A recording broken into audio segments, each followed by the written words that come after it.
understand we got Scott here. Let me see what I got. Ted. I'm doing. All right, we got sound, we got video. Come on, Scott. Look Let's. at that. Awesome. How you doing, buddy? All right. How are you? I'm doing so good it's stupid, and I'm willing to share it with you. Yes. And I ask you how you're doing. Does Ted Nugent ever have a bad day? Yeah, I do. I lost my dog a couple months ago, and I cried for 2 weeks. I know. And I fight against evil every day because we're surrounded by evil. I fight against the corrupt, criminal, gangster Satanists of Uncle Sam and all the bureaucracies and the lies and the media and the hate that you see on the Radio Free Europe, Wi-Fi, internet, web, Gonzo. But other than that, after I fight the evil, I'm so happy it stinks. I love it, man. I love it. I just saw you not that long ago at the beautiful event we called Patriot Fest here. How fun was that? Was that great or what? I mean, I got to tell you, we're celebrating Carmine Appice and Doug Pinnock on this incredible Cactus tribute record. A perfect example of what you saw in Aurora, Illinois a couple weeks ago. I just got some guys from Pennsylvania, J.J. Rupp and his killer little group of rock and roll rhythm and blues musicians. And did we nail those songs? Was that some grinding, tight, authoritative, fun, defiant, greasy, sexy music or what? It was fantastic. And, you hit a few notes there, you hit a few strings, and I thought, okay, this sounds pretty good. And then you tell the guy, the sound guy to just crank that shit up. And, yes! And you struck that chord and was that the biggest, nastiest, greasiest guitar sound you have ever heard in your life? It was, man. I play a Gibson Birdland, and it is angry. It is ferocious. It's a handmade American craftsman Gibson from Kalamazoo. That one I played that night was number 12. I have it in a case here because I jammed yesterday. But that night was my 6,937th rock out, and yesterday was my 6,939th rock out. And because I'm going to play right now, this will be my 6,940th rock out.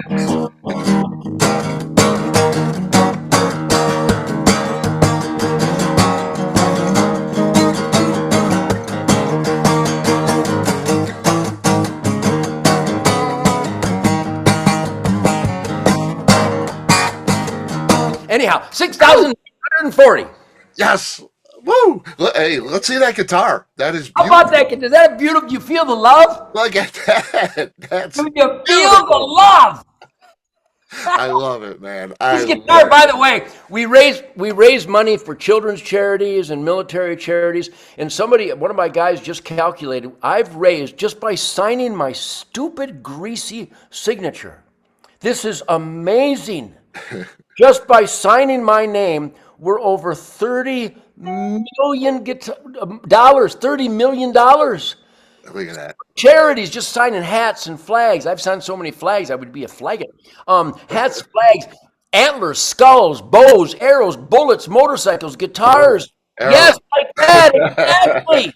So the point is, I want to thank everybody because it's not me; it's just my signature. We buy this stuff and sign it and send it out. We have an assembly line here every day. I don't know if you can see this, but over there we have a table full of hats and all kinds of merchandise. There's Coco, my beautiful. Yes, there's 800 Detroit muscle horsepower. Yeah. But the point is, I want to thank everybody. Because when I sign skulls and bows and antlers and knives and hats and flags and guitars, people, the Nugent tribe, they're so giving, so loving, so generous, so caring. That's where that over $30 million came from. I mean, I don't know how many I put into it, but I'll sign a hat. I'll pay $10 for a hat. The damn hat will go for $1,000. Yeah. So the people in my life, I know I'm an old man, but I'm obviously inspired and ridiculously energized because of the people that you watched in Aurora. There's a love affair. When I speak truth, logic, common sense, God, family, country, Constitution, Bill of Rights, 10 Commandments, Golden Rule, Declaration of Independence, law and order, the Great White Buffalo, and the swirling dove. You might be the Great White Buffalo. I'm the so when I speak all these radical, extreme things, it represents the best people in the world and the worst people in the world hate me for it, and I consider it a badge of honor. Yes, yes, and we love to come see you. We love to hear it. It was an absolute pleasure, and that surrounding World War II veterans, Vietnam veterans, people that have served, lost limbs. It was just everybody unified for a common ground. It was just a beautiful, beautiful event. It was great to have you there. Really something. Ted Nugent on a Cactus record. I usually do an intro, but you're freaking Ted Nugent for God's sake. Let me tell you, I've been doing interviews. I was like Lewis and Clark of media. I've been doing interviews in the early '60s with the Amboy Dukes, and we always talk about music, but everybody's always surprised to see how energized I was, even as a kid. I was dangerous. I left marks on the stratosphere when I was a kid. But when I do the media, I find it, and here's a tip for you: when you do an interview, don't say hello. Start recording immediately, because it's those opening volleys of man meeting man and people meeting people. It's those Beautiful opening thing. entrance to the campfire, the high fives, whether it's verbal or real. Those are the moments where my podcast on Real America's Voice is called Spirit Campfire. I just turned this into a spirit campfire for you because we're a couple of shit kickers. You have to live truth, logic, and common sense. You celebrate truth, logic, and common sense. I'm your truth, logic, and common sense barbecue daddy. So this is a great opportunity to bring light in what is otherwise a world of darkness. So thank you for that. Yeah, well, thank you. And the Spirit Campfire is just a beautiful thing. The A nightly riot! Is that a riot? it's great, man. And the nightly nudes, I so enjoy that, man. To see every day. No, I didn't invent the middle finger, but I perfected it.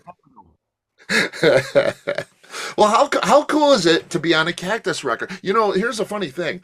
I got the Detroit Muscle record, right? There's a song called Alaska on there. And I thought, Ted's doing a Cactus cover. How fitting is that? It's right up his alley. And of course, it's not a Cactus cover. I guess Did Cactus have a song titled Alaska? Right. I thought, when I saw the Detroit Muscle record, when I first got it, I said, Alaska's doing the cover. It's not. And now you're on a Cactus record.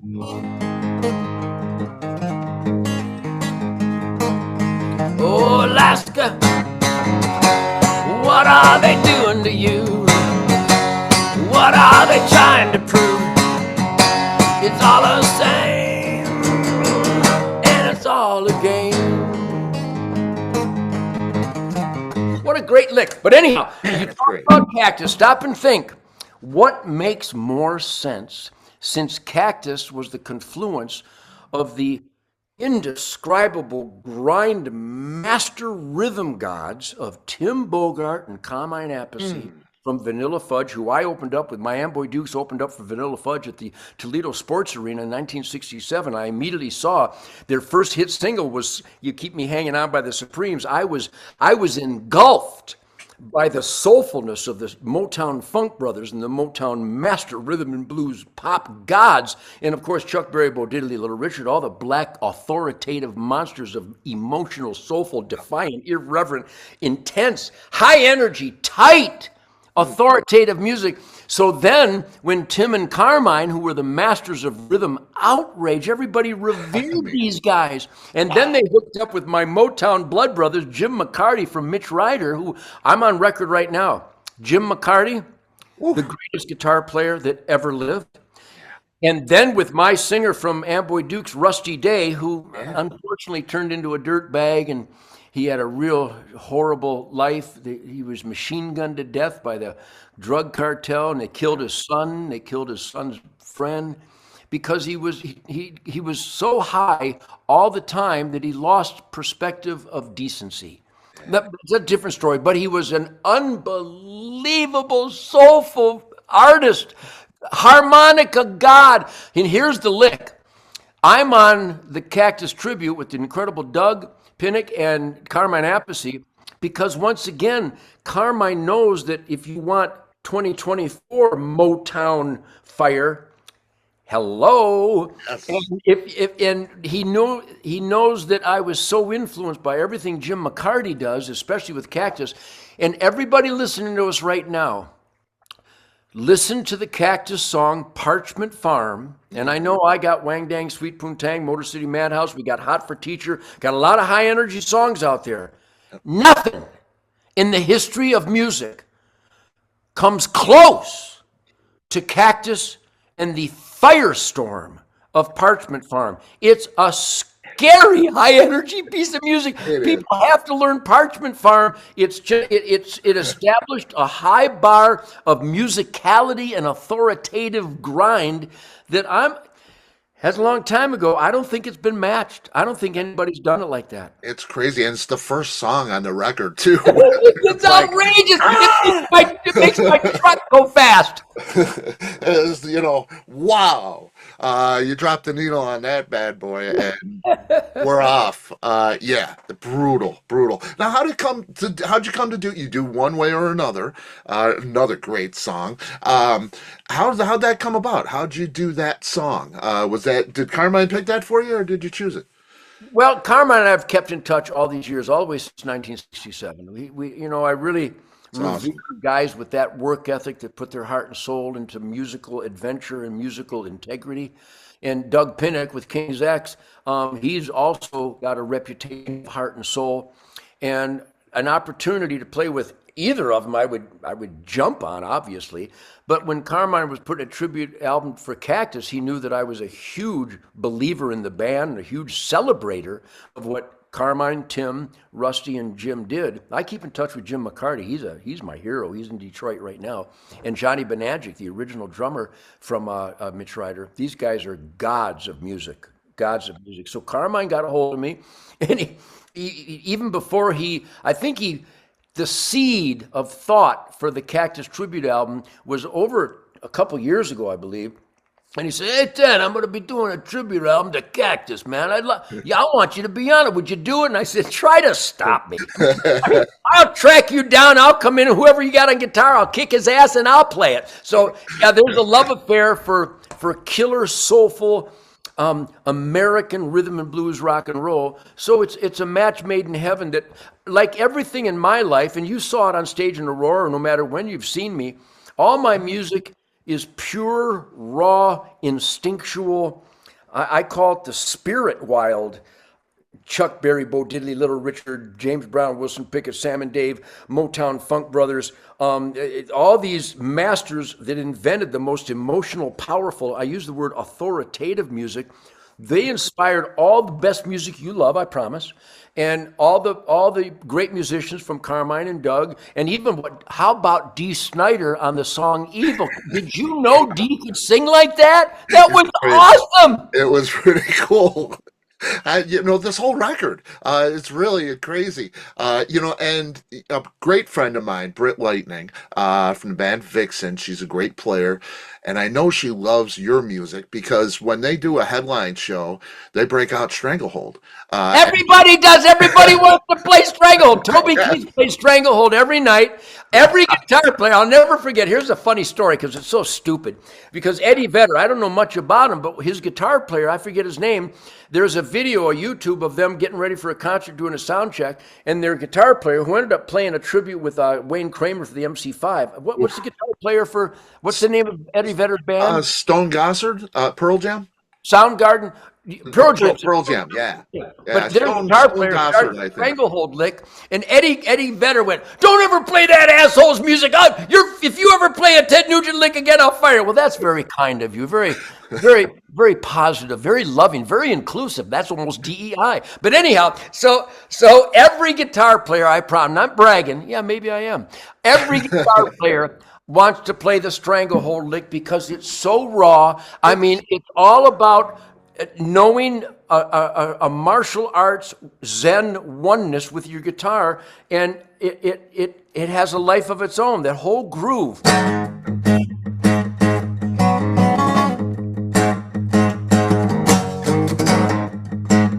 Sexy, man.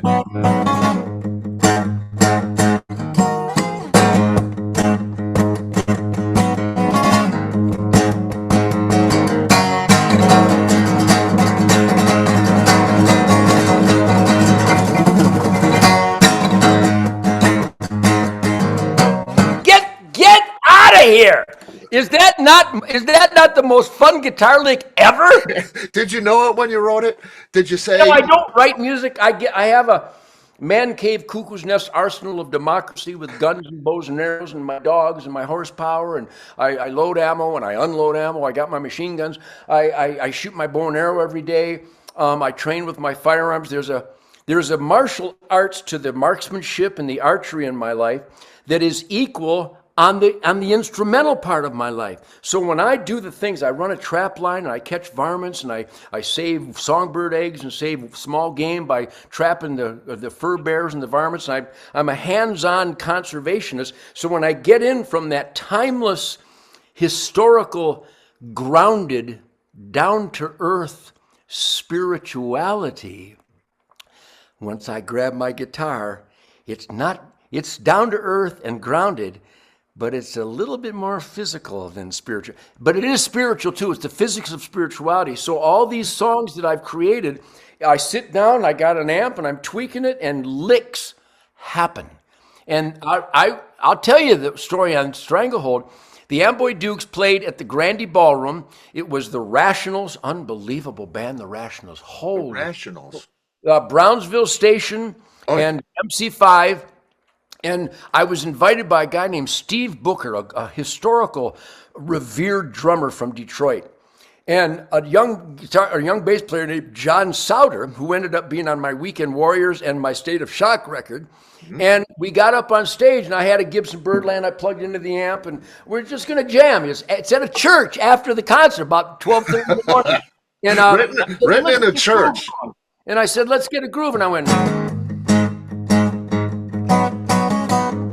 a little bit different without the little auxiliary trills, but that groove.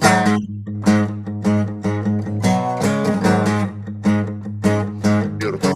And I remember Steve going, well, that's cool. What is that? And I go, I don't know, but it's a good groove. And John came in, and he instinctively played a bass guitar line with the open string, which is how I created the song.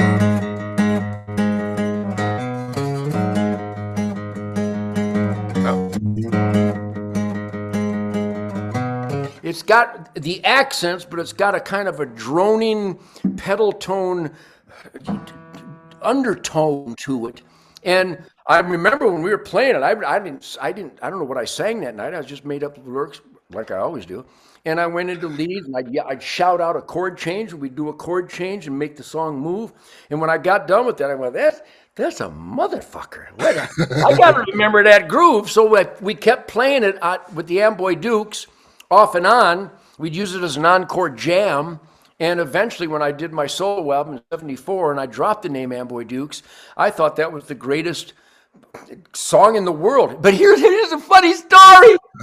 So my team, the record company, the executives, the producers, the engineers, the band, the crew, everybody had a meeting with me before the first session and went, Ted, we're all excited that you're on Epic Records. We had the president of Columbia and all the big wigs, big room. I thought we were just getting a little team meeting together, getting ready for this Ted Nugent solo record, because they're all big believers. They believed in me after the entire industry laughed and turned me down. I just talked to Tom Werman. Tom Werman's a perfect example. He loves you dearly. He was a huge believer. He called his book "Turn It Up." I mean, come on. Yeah. So they had this meeting, and you're not going to believe this. Well, actually, you will believe this because this is how the world works sometimes. So we had this meeting. I thought we were just having a team meeting to celebrate all these great songs. They love the songs. Everybody loved the songs. So we get ready to go in, and Scott, all of a sudden, the tone of the meeting, I sensed some confusion. I sensed some discomfort in the room, and it was I don't think it was Tom. I think it was Lou Futterman. Love Lou Futterman, mm-hmm. But it was almost like he got a nod from the bosses of the record label. They went, "Well, we're excited about the songs, Ted. Scott, you're not going to believe this." He said, "We've all talked about it. Everybody voted to not record Stranglehold because it doesn't have a chorus, and nobody is going to play an 8-minute song with all that guitar part in it." I said, "You guys, Okay, I love you guys. That's insane. Since when is there a rule a song has to have a chorus? It doesn't have to have a chorus. This is a movement. It's a song. And by the way, you all signed me and gave me a lot of money because you came to 10 of my concerts and you saw how the people love the song Stranglehold, and now you want to take it off the record? I was wondering if you guys got the alert, and it sounds like this. Fuck you. Just double fuck you. By the way, we have a recording session. It starts in 1 hour. Let's go to the studio because I have a song to record. The first one's going to be fucking Stranglehold. And then the beautiful thing about it, Rob Grange on bass, just a savant. He was a human groove machine. And the incredible late Cliff Davies. They put their heart and soul into every second, every lick, every movement, and they followed me. That was a take one Stranglehold where they just followed. I did what I thought was a rough lead so they could see how it moves and the dynamics up and down. But you know, Scott, that lead that I did on the rhythm guitar track, that's the lead. I had to go in and learn that lead. I'd never played those licks before. It was just spontaneous, and it was magic. So there's a lot of these funny stories, and you have to, what it teaches me, and it taught me a long time ago, if you are doing something on stage every night that causes the people to just go nuts, that's what you need to do. Because I do it because it makes me go nuts, and I'm a music fan before I'm a musician. And if I see the corroboration of the entire audience going berserk with me, I go, well, we might want to keep that move. So, it's a funny story. But once again, and Derek's vocal on it, Derek St. Holmes, is that not one of the greatest vocals in the history of music? Crazy. Well, I'm a lucky guy. So that's the same thing with the Cactus tribute. That's why Carmine invited me, because he knows that I crave the music. I crave the musical collaboration with incredible savants like Doug and Carmine. And so here it is, and I couldn't be more happy, man. Man, that's great. It's great. And there's so many great players on this. And you know, Joe Bonamassa, Yeah. I know you had a chance to jam with him. How great is that? That was really special because it was in a little dive in Las Vegas when I was filming the Damocracy, the supergroup show, which was, you want some funny stories. But once again, think of the incredible musicians I got to work with. Those are world-class monsters. And so they said this guitar player, I'd never heard of him. They said there's a guitar player playing this bar, and his name is Joe Bonamassa, and he would like you to come and jam. Well, he's like 17 or something at that time, right? I forget what year that was, but I had not heard of him. He was a little kid when he started. He was, yeah. Of course, I was young too. And even today, I act like I'm young. But anyhow, so I came in with a Birdland, and I plugged into one of his Fenders, and it was just him and me. He didn't even have a band. And we just played, you know, we come from the same school of original killer music, so we just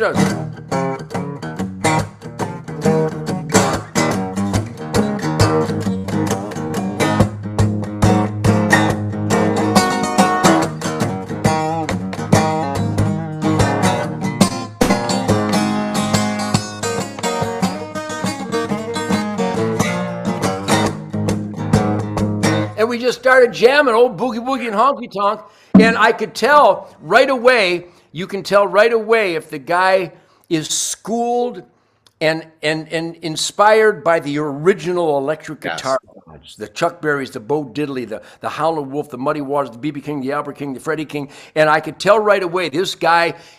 We connected because there's a guiding light of universal guitar communication, and I could tell. I'd never heard of this Joe Bonamassa guy, but I went, wow, this guy's got it. And then, of course, his musicality, he really impressed me that night. So that was my introduction to Joe, and he should be on the Cactus album, too, because I think he has admitted that Jim McCarty is one of the greatest guitar players. I think Jim's the greatest guitar player that ever lived. I really do. Man, and a fellow Gibson Birdland player. Yes, that's how I got my band, the Lourdes, in Michigan. We won the Battle of the Bands in '63, but in 1962, we opened up for Billy Lee and the Rivieras at the Walled Lake Casino just outside of Detroit. I remember all this I, because that's what I was going to say. How do you remember that? I can't remember a show when I go and what city it's in because a month later. It's I'm crazy. imprinted. It's such a magical moment. All these moments are magical.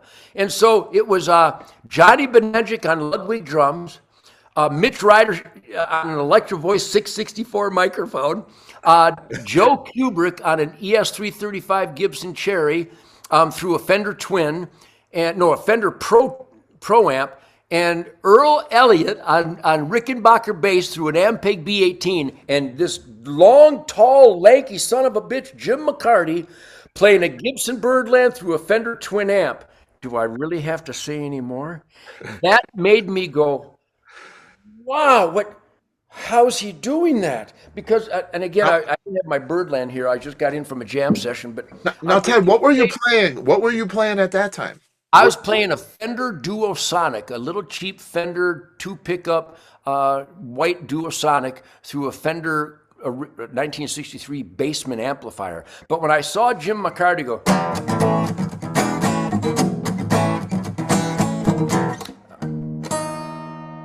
anyhow, when I saw him do the shing chicka chacka chikunka, I went, I've never seen anybody do that before. So Jim McCarty was my biggest inspiration, along with everything else, everything from train wrecks to short skirts to this day.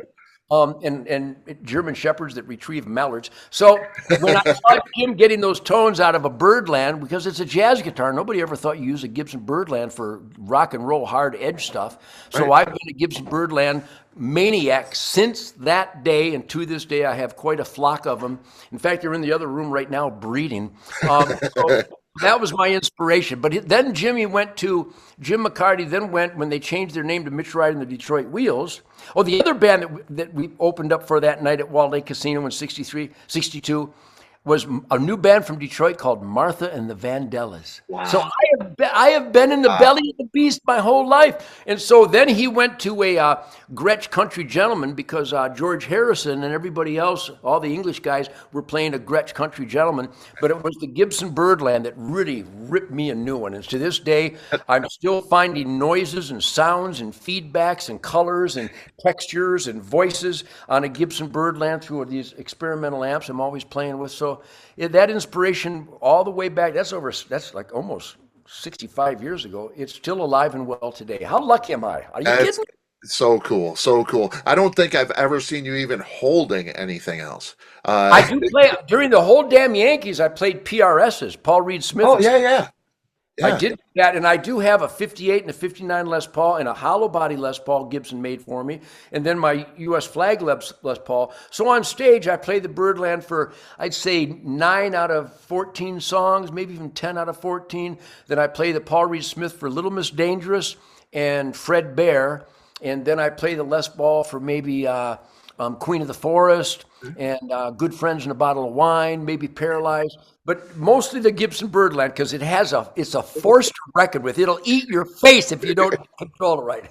It was vicious. I'll tell you, man, that chord at Patriot Fest, just I'll never forget it. Just the one chord. And that was just through a little 65-watt custom amp with the effects line out into a Fender Twin, maybe on 3. I mean, but the PA obviously, but it was huge. It's the biggest guitar sound in the history of the world.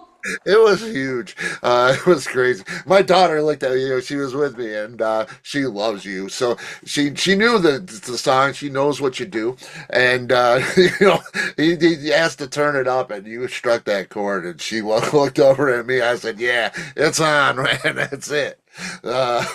It's great. I got to ask you about an autobiography.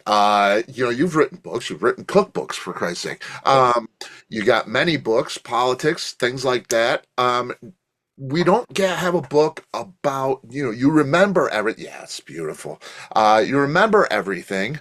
There they are, all of them. I'm glad you're bringing this up. I got to tell you, Scott, my son Rocco Winchester Nugent, he's in Japan. He just proposed to his fiancee. They're on their way home from Japan. He was out in Fujiyama and he proposed to Belle, just a wonderful, wonderful son and a wonderful young gal. Beautiful. He is such a martial arts. All my kids, my whole family is like hardcore. So alive. We thank God every day for the gift of life, and then we use it to the best of our ability. But he is helping me create Ted Nugent Gonzo Life with thousands of photographs going back to my youth. Come right up to right in Aurora. We got photos from Aurora, and I'm putting quotes underneath all the photos, and I'm writing the overview of my life, and it's going to be a coffee table book called Ted Nugent Gonzo Life, that documents this unbelievable journey. I mean, as I look back, and because I don't look back much, I'm usually looking forward, though I really appreciate the foundation that brought me here. In fact, I revere the gifts, and I'm humbled and honored that I've been surrounded by such positive, incredibly talented, giving shit kickers my whole life. But yeah, Ted Nugent Gonzo Life, it should be out next year. Ah, that's so great to hear because I grew up with your Ma Nugent's column. Huge! Ma Nugent's column in the Illinois Entertainer. I'm from Chicago, so I bought my record, I got my Entertainer, and I read Ma Nugent. But I often wondered. I said, what's the connection with Illinois? And there were so many questions I had. We know Ma. What about Dad? Those kinds of things. How did Ted grow up? We don't really hear those things. And I'd love for you to share. I'd love to, know. And at 20 years old, you're in a psychedelic band. It's kind of druggy. We know you don't do the drugs. You do a song. It's called "Let's Go Get Stoned," right? With the ambulance. What is going through your mind at that time? Where was Ted at that time mentally with all of that? All of these questions. So I hope I'd love to hear those stories. And Well, I can synopsize all of that. I was raised in a very hardcore disciplinary family. My dad, Warren Henry Nugent, was a drill sergeant. He trained horses in the U.S. Army Cavalry. Then he trained his kids the same way. He didn't appreciate it for a long time. But my dad was the overwhelming disciplinary guide in my life. Love, nurture, but hardcore discipline to the point where I should have been a heroin addict just to rebel against the ridiculous discipline. I thought it was ridiculous, but it wasn't, because all my brothers and sisters were all very successful, very happy, because of the discipline. It's the missing link. Wherever you find a wrecked life, you will not find discipline. And so between Ma Nugent's, she's a funny woman, high energy. I get that from her, but I get my discipline from my dad because instead of rebelling against the discipline, I figured pragmatically, before I graduated from high school, I figured, well, if we're going to play tight, like Mitch Wright and the Detroit Wheels and Little Richard and Motown Funk Brothers, you can't be stoned. You can't be high, because then you might think you're tight and cohesive, but you're not. Keith Richards notwithstanding. I love Keith Richards, but boy, he kind of defies my whole belief system that clean and sober is the ultimate way to make killer music. And I still believe that. Because here I am. If you had a conversation with Keith right now, it wouldn't be this exciting. No, it would not. He wouldn't remember jack shit, I think. I spent the weekend with Keith Richards in New York at Studio 54 of all places. Good grief. Talking about a fish out of water. But I would have liked to have talked Chuck Berry with him. The Stones' first album had Chuck Berry, Bo Diddley, and Motown. Yeah. We could have had a great conversation if only he could form a syllable. My point is that my dad, I live the spirit of the wild. We have a TV show called Ted Nugent Spirit of the Wild on the Pursuit channel. It's on 8 times a week, 35 years running. We have a Ted Nugent Camp for Kids volunteer nonprofit charity, 35 years. I attribute that clean and sober decision, conservation, truth, logic, common sense, grounded, down to earth, honesty, goodwill, and decency, to my mom and dad's combination of nurturing, guidance, love, humor, and discipline. Yeah. And to this day, I find myself saying the same things to my kids and grandkids. Dad said to me, and if you met any of my kids, Scott, they're just wonderful, hardworking, honest, fun, cocky, thoughtful, generous, loving, giving, work ethic of Thor. And that came from that original American family value upbringing. And do I get crazy and irreverent? Yeah, but that's legal. Wang Dang Sweet Poontang is the #1 love song in the history of the world. I can't help myself. The point is that in the new book, Ted Nugent Gonzo Life, I will be documenting those eras. And here it is. I live to walk the wild ground. I was out in my swamp this morning. I shot my bow. I shot a dozen arrows with my Matthews bow. I trained with my machine gun this morning. There's a discipline, a martial arts approach to my life, whether it's guitar, organizing a tour, envisioning the stage delivery, even as chaotic as it was in Aurora at the Patriot Fest. Was I or was I not in control Completely, of the completely, spirit and the air? completely. And that was another thing. I'm a photographer, so I got photographs of that show if you'd like them. Just I would. okay, great. Yeah, we'll arrange that. But I'm in the pit and I see the dogs come in. And I said, and Shemaine was there, of course. Yeah, the And, dog. and I said, this is it's Ted's front yard. Yes, It's his. This is his palace. This is those were my people. Those are your people. Yeah. It was so comforting. It was really, it was a wonderful, wonderful thing. And those dogs, Sadie and Coco, Yeah. just so chill. They're, they nothing, there's 10,000, 20,000 people there, and they are just so mellow, man. People patting them. Look at that. That is. Right there, sound asleep with her dad. Katie's over on the big my pillow dog bed. So yeah, well, Scott, I got to tell you, thank you for that. Thank you for celebrating the spirit that happens when this shit kicker is amongst you. Not just because of the music, because the music is really powerful. I know that. But I'm a fan of the music just like everybody there. I'm just one of them. I just happen to be creating this because I worked really hard to be able to. So there's a love affair with that work ethic, isn't there? Yep. There's a love affair with the positive energy. It's all love. I mean, I made some condemning statements against condemnable people and condemnable conditions and condemnable policies, but it was it or was it not just buoyant and positive? And it was fun. It's fun. If you're not getting a kick out of me, you need to have your head examined, because if you don't have fun with me, you got a long way to go, pal. It's half stand up. I gotta tell you, it was great. There's comedians Thank that you I for haven't that. laughed with. And I get that kind of feedback, and that's why I'm still so inspired to make this music, because people are so open with me. People feel really comfortable with me, and they tell me exactly what they think.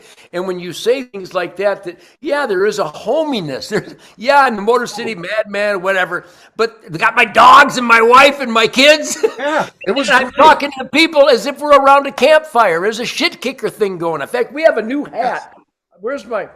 Oh, here it is. It's not going to be ready for a while, but I'm going to sign a couple thousand of these today, and it's called Ted Nugent American Shit Kicker. I love it. And I'm going to get your address, Scott, and I'm going to send you these hats. Oh, I love that, man. But I came up with the term shit kicker many years ago, because who's a shit kicker? People in the asset column. People get up early. Yeah. They work hard. They play hard. They put their heart and soul into being an asset to their family, their neighborhood, their community, the hunting, fishing, trapping, conservation lifestyle. Those are shit kickers. Those are God, family, country, law, and order people. And those are my people. I'm so humbled by it. I know I don't sound humbled, but my ego was eaten by my enthusiasm a long time ago. I'm honored that those people react with such love. And it's not just because I'm playing clever guitar shit, which doesn't hurt, but that's really not what's going on. There's a human connection. Is there not a human connection that is just something that you should cherish? It was tremendous. It was Tremendous. especially, there always is. I've seen you a few times, and there's always that human connection Yes. aside from the music. But at this Patriot Fest show was just these families with kids and American flags and just just beautiful people. Yes. And it was so peaceful. No fighting, no, No. it was just we were all unified in a patriotic way. We had heroes there with us. It was just all for a great cause. It's what it's all about. It was a great American event, and you're there, and it's so fitting. It was just like I say, it was like your living room. It was great to be in that Oh, thank realm you. with Thank you. you. And I know that, and I milk it because it feels so good. I call it the Ted Nugent shit kicker spirit campfire. Even though there's no campfire really in our hearts, there really is a campfire because mankind gathered around that campfire to create decisions and policies for safety, security, food, shelter, clothing, spirit, self defense. That's where mankind, it was around campfires that mankind determined our destiny. And here it is a gazillion years later, and it's as pure today as it was at the dawn of man. I absolutely am convinced of that. Yeah, and I think there's just everybody knows where Ted Nugent stands. You You're think? the most. Nobody's got more candor and honesty than Ted Nugent, right? But there is there's a part that's misunderstood. When you hunt, you eat what you kill. You give what you kill to charities. And you have to kill him. Yeah, either I kill him or your Buick's gonna. Yeah. But you're feeding the hungry. These are things that people don't realize that there's a big heart there. Um, it's. I would ask you what everybody knows everything about Ted Nugent. What don't we know about Ted Nugent? I don't think there's anything. And remember, the people, it's only a lunatic fringe. Let me repeat that.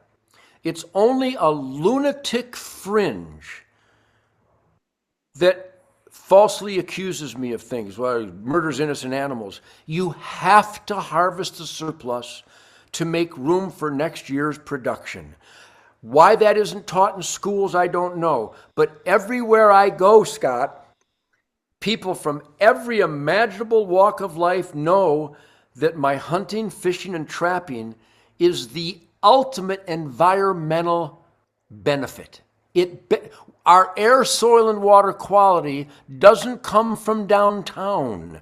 It comes from wildlife habitat that by killing the surplus deer and the turkeys and the hogs and the ducks and the geese and the pheasants and the squirrels and the rabbits and the groundhog and the sandhill cranes, by killing those and feeding our family, which by the way, those that are against my killing, would they supplement the tonnage of pure, organic, natural, delicious venison that Shemaine and I donate to soup kitchens and homeless shelters? Those that are against that, would you provide food for them? And they don't want tofu, they want meat. Yes. So the people that are against and lie about me, they are a lunatic fringe. Stop and think. So I just came back from our 35th anniversary of Ted Nugent Camp for Kids charity. People will get on the internet and call me a pedophile. Meanwhile, for 35 years, families have brought their young sons and daughters to my children's charity as they articulate clearly that they want me to influence them to be clean and sober, to put their heart and soul into being the best that they can be, to aim small, miss small, not just marksmanship, but in life, to learn archery, the martial arts of controlling one's destiny. That's really what archery in its ultimate form is. To learn to fish, to learn to be a good, conscientious conservation steward of our precious wildlife habitat, because it's only healthy, balanced habitat because of hunting, fishing, and trapping that produces quality of life, air, soil, and water. And they will never hear these sentences ever in a school in America, thanks to the teachers union. Yeah, yeah, and So the people that the worst thing a person can do to someone, falsely accuse them. Just make up lies and nasty I'm pedophile, but the families of dying children want me to take them on their last experience? yeah, yeah, Or it a doesn't make race much sense to me. that they call me a racist, but who have you ever in your life promoted Motown Funk Brothers, Sam and Dave, James Brown, Wilson Pickett, Chuck? I mean, it's unbelievable. Yes, yes. So, You've basically, I mean, probably word for word, verbatim said, the black musician is responsible for my success. I mean, and every piece of music everybody loves. you There's say that all the time. no music except for maybe Mozart. And those guys wore wigs and ruffled shirts. So if you want authoritative, emotional, sincere, outrageous, defiant, fun music, there's got to be a black guy in its history. Chuck Berry, Bo Diddley, Little Richard, certainly the Motown masters, Wilson Pickett, Sam and Dave, the almighty James Brown. Those are the influences of every piece of meaningful music ever. Yeah, it's crazy. It's crazy. What's your finest recorded moment, would you say? My favorite. I got to tell you, my favorite. And this is going to shock you, probably. I don't know. You probably never heard this, maybe. My favorite Ted Nugent song, and I grew up with the stuff. I can't wait to hear this. I can't wait to hear this. What is it? My 8-year-old self was, if you want to get mellow, turn around and get the fuck. Yes. Wang Dang Sweet Boom Tang, I over and over and over and over. Drop, listen, all of that stuff. But the song that really does it for me, and it still does, is Well, Together. what a lick. I mean, just think.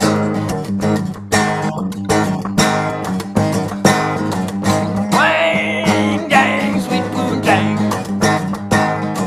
What a great lick. When we play that song, nobody's feet touches the ground. It's great. It's great. And, it's extra special on Double Live Gonzo, of course. Ted doing his thing. Together. Meatloaf. Just what a singer. But the guitar part in Together. Oh, it's Well, it's not the thing. What you love about the lyrical emotion and soaring textures of the guitar solo and Together is like the guitar solo in the Damn Yankees, High Enough. Yeah. I mean, yeah, the best, Scott, the best way I can describe, I don't think you'll ever hear anybody else say this, not a musician. When I play my guitar, it's out of body. I'm not on the earth. I'm not here. I'm everywhere. I'm nowhere. I am underwater, swimming with the killer whales and dolphins musically. I'm stoned. I'm gone. I'm clean and sober as far as outside influences, but I'm absolutely intoxicated by the music. To this day, what a gift. What a lucky son of a bitch I am, huh? Isn't that cool? Isn't that cool? That suspended animation of Yes, that's what I'm in. It's just so cool. With that said, what does it for you? What is your finest recorded moment? We talked about Stranglehold. How magical that was. When you look back at the body of work, so much music that you put out, is there a finest recorded moment that you could pinpoint where you said, this is the piece of music I'm most proud of? I really can't. I'll go back to the first Amboy Dukes album and Scottish Tea. With those great, unbelievable, gifted musicians and work ethic gentlemen.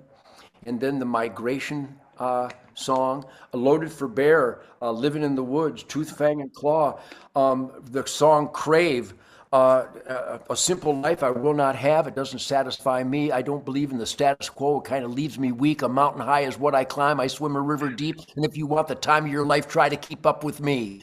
Yes. That was on Crave album. on Detroit Muscle, the song Detroit Muscle, the song Alaska. The song, I mean, when my friend Fred Bear died and I cried, and while I'm crying, I went,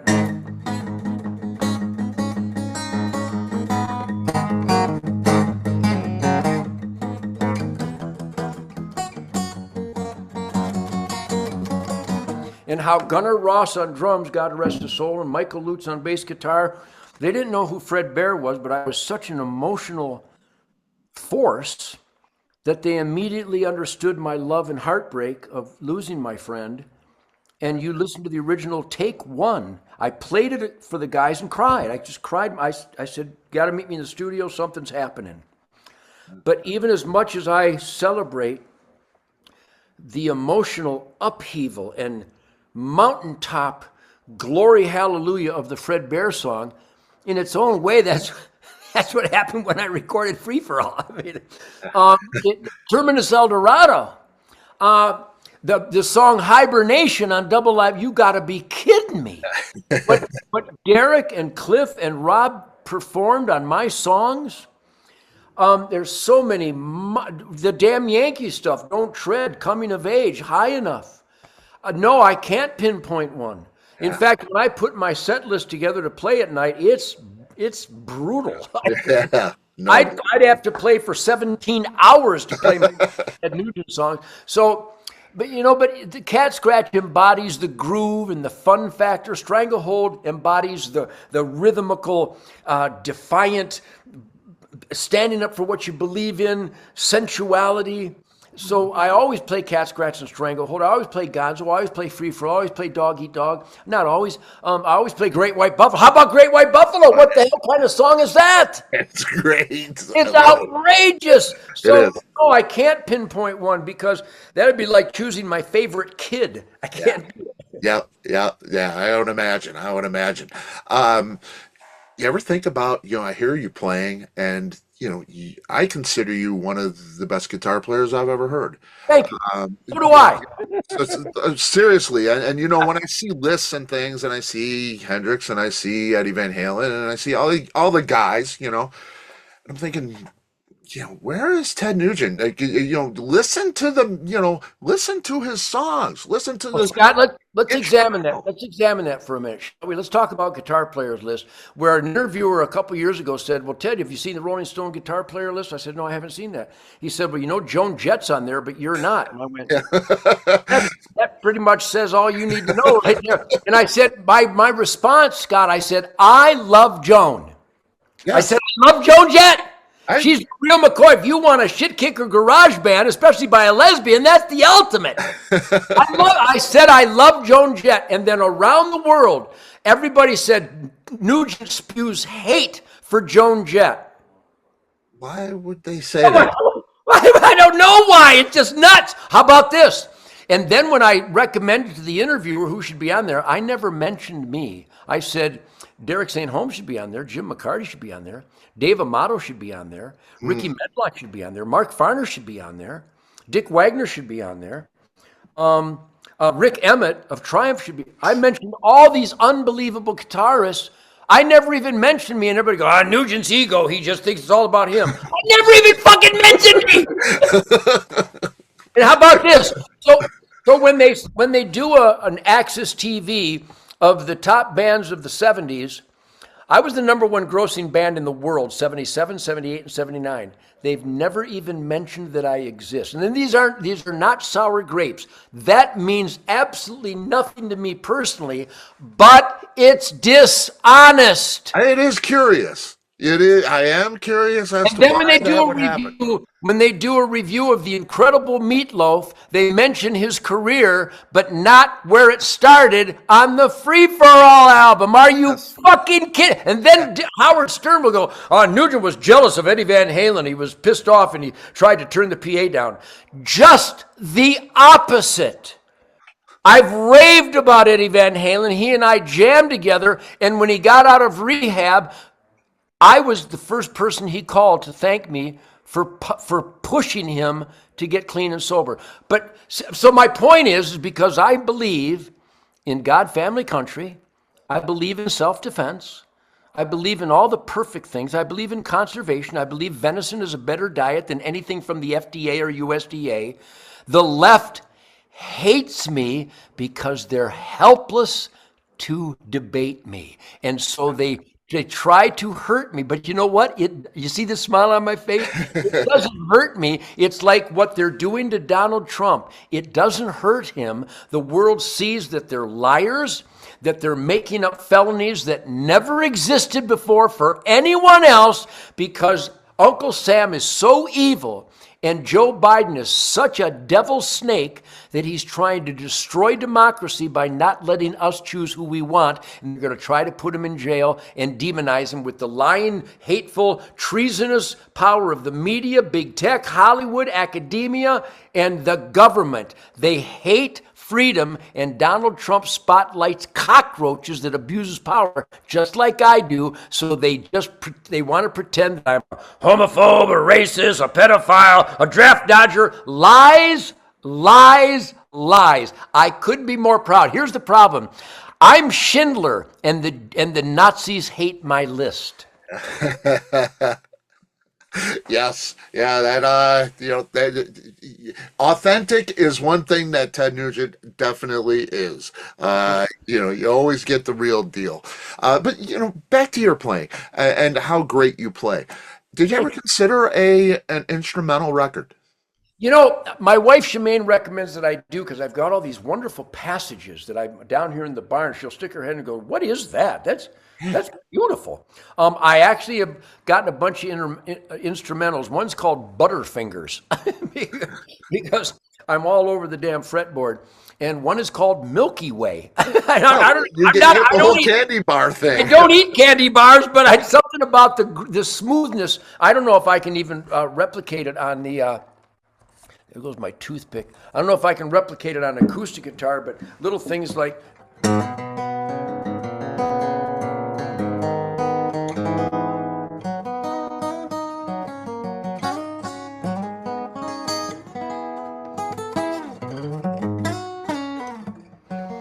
Just really arpeggiated with all these. And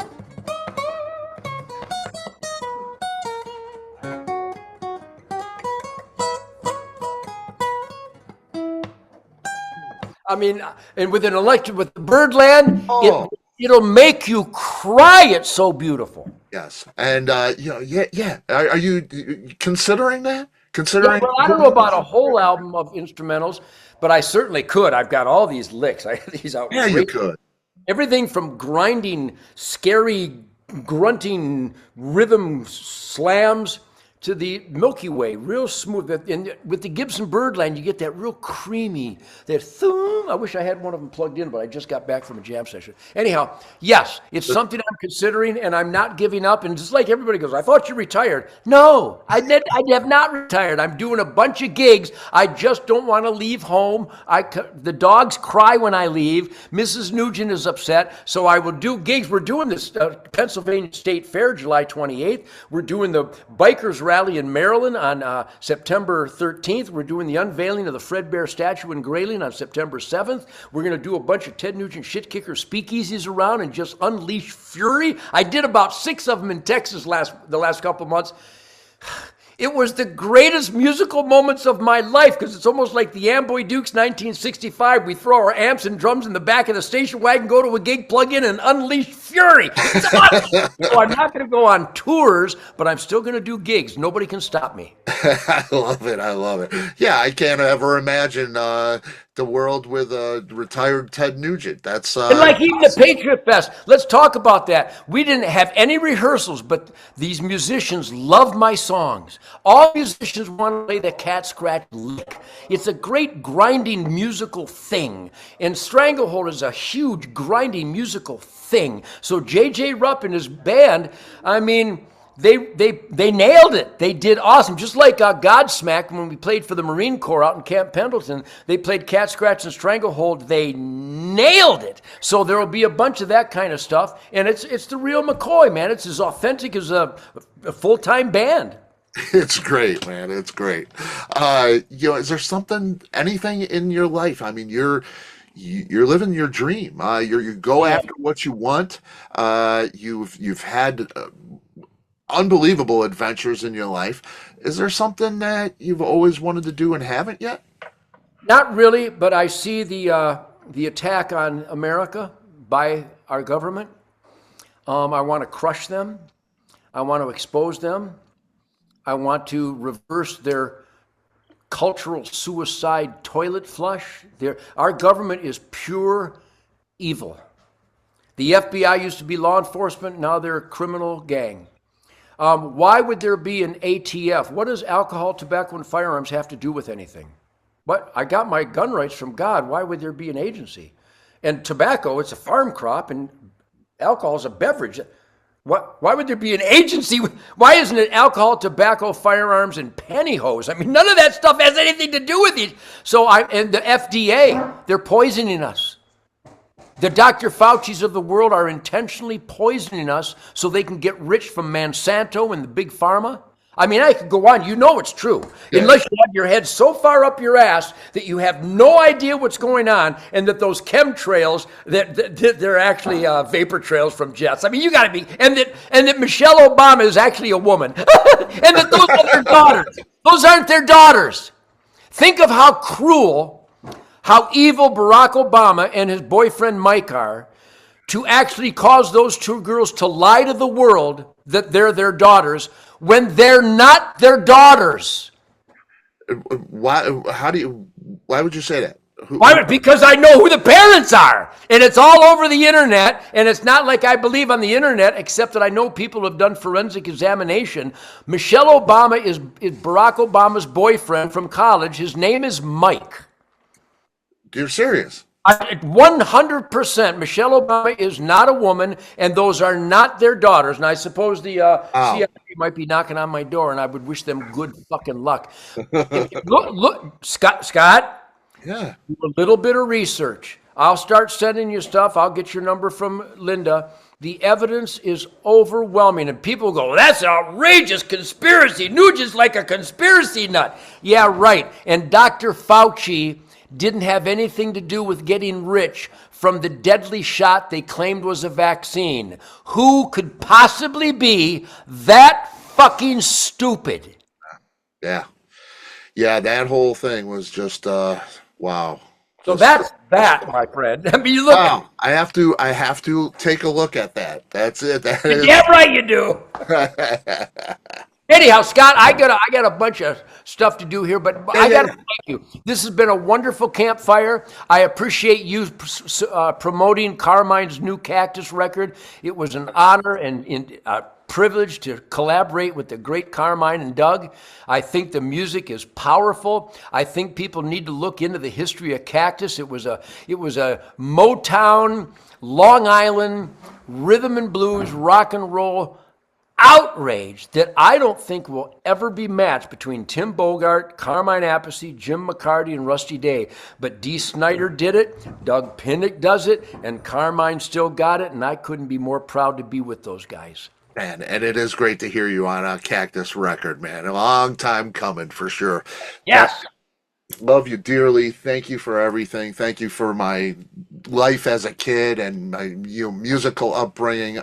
Just so important to me. Such an honor. Thank you so much. Well, thank you, man. I'll tell you what. If people want some mojo, I just signed another 1,000 of these. You can get. Look at that. I'm gonna get your address, Scott, and send you one of these. Awesome, man. Awesome. That pretty much sums up the future of America. If you can't be a free man in America, then you're not a free man in America. Scott, thanks for the opportunity to celebrate truth, logic, and common sense. I want to thank everybody for supporting Ted Nugent Spirit of the Wild on the Pursuit channel. It's a riot. Shemaine's Queen of the Forest is just worth the price of admission. Her Real America's Voice, Faith and Freedom podcast, My Real America's Voice Spirit Campfire. We are raising hell because God gave me the gift of life, especially as an American, and I'm going to fight for that right, and I'm going to fight to make America real again, and we're going to support Donald Trump because Joe Biden is an evil snake. Just ask Whoopi Cushion Goldberg. Oh man, we can't go there. God, I love you, buddy. Let's keep rocking. Thank you so much. Love you, Ted. Thank you so much. Live it up, man. Happy summertime. You too. Take care, bud.